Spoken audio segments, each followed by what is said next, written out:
Hello everybody, this is Dr. Kukreja Kalani. I'm a practicing homeopath and have been practicing since last 25 years. Today I'll be talking about bone health and common bone ailments. So bone health is critical for overall well-being, providing structure, protecting organs, anchoring muscles and storing calcium. Maintaining healthy bones throughout different life stages is essential to prevent bone-related ailments. So let's talk about it. So bone health. So basically first we'll talk about the bone composition. Bones are made up of collagen, which provide it's a protein which provides flexibility, and a calcium phosphate, a mineral providing strength. Next is the peak bone mass. The peak bone mass is usually achieved by the age of 30. Building strong bones during youth helps prevent bone loss in older age. Bone remodeling is a natural process of bone resorption called as breakdown and formation. Imbalance between resorption and formation can lead to bone loss over time. Now, what are the common bone ailments? First is osteoporosis. So you must be common, it's a very common term that is used, a condition which is characterized by decreased bone density and increased fragility, leading to high risk of fractures. Next we talk about osteopenia, a condition where bone mineral density is lower than the normal but not low enough to be classified as osteoporosis. We talk about rickets in children, a condition caused by vitamin D deficiency that leads to soft and weak bones. We talk about osteomalacia in adults. So it's basically softening of the bone due to vitamin D deficiency, which impairs bone mineralization. Now, what is Paget's disease of bone? A chronic disorder that disrupts the normal bone remodeling process, leading to enlarged and happen bones. The symptoms are bone pain, and it can lead to deformities, cause fractures and arthritis. And now we talk about osteoarthritis, a degenerative joint disease that affects the cartilage between bones, leading to joint pains and stiffness. What are the common symptoms? Stiffness, reduced range of motion, joint pain. Now we talk about the bone health during various age stages, infancy and childhood. So basically the key focus over here is building bone mass, skeletal growth and general development. Now we come to the adolescence phase. The key focus is peak bone mass development. Later we come to the young adulthood phase, that is the age between 20 to 30 years. The key focus is achieving peak bone mass.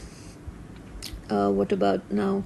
Talk about the middle adulthood ages, that is the age between 30 to 50 years. The key focus is maintaining bone mass and minimizing bone loss.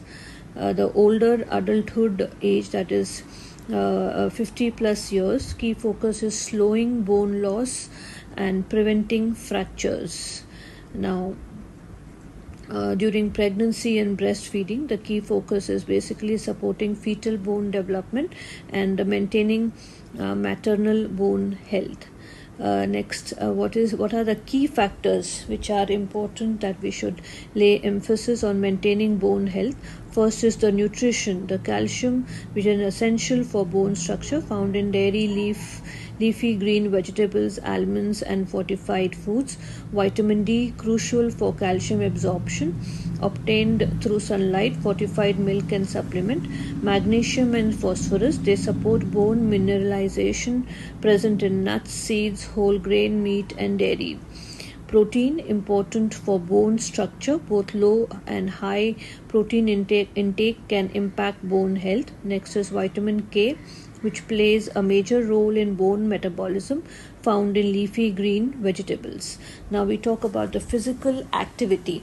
So weight bearing exercises and activities like walking, jogging, hiking, tennis and helps maintain good bone density. Lifestyle habits: you should avoid smoking.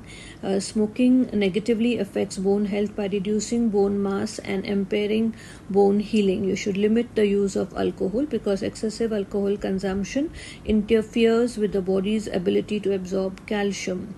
Prevent falls in older adults. Home safety: remove. You should use non-slip mats, install grab bars, and improve muscle strength and balance to reduce the risk of falling. Then regular vision checkups are also very important, that is the eye checkups, and reviewing medications to avoid those increased falling tendencies. Maintaining bone health across different life stages involves a combination of good nutrition, regular physical activity, and healthy lifestyle choices. By ensuring adequate calcium and vitamin D intake, engaging in weight-bearing exercises and avoiding harmful habits, the risk of bone ailments can be minimized and bones can be kept healthy and strong throughout life. Now, what is the homeopathic approach for ailments related to bones, especially the osteoarthritis, which is a slow degenerative process? We can definitely aid in reducing or stopping the degenerative process, which is quite many times only linked to the low immunity. So by giving the constitutional medicines and providing medicines which are highly diluted, we help in absorption of important minerals such as calcium, phosphorus, and fluorine, which go to make the density of the bone. Apart from that, many other bone ailments that we talk about, healing of the fractures or inflammation of unknown origin, like we have the frozen shoulder. We have different aches and pains where the connective tissue disorders, muscle pain and spasm of the calf muscle, and many other complaints can be very well treated with homeopathy without use of too much of painkillers. We can give a good amount of relief, not only relief but long term we can prevent the recurrence of aches and pains by halting the process of degeneration. This is Dr. Kukreja A. Kalani signing off.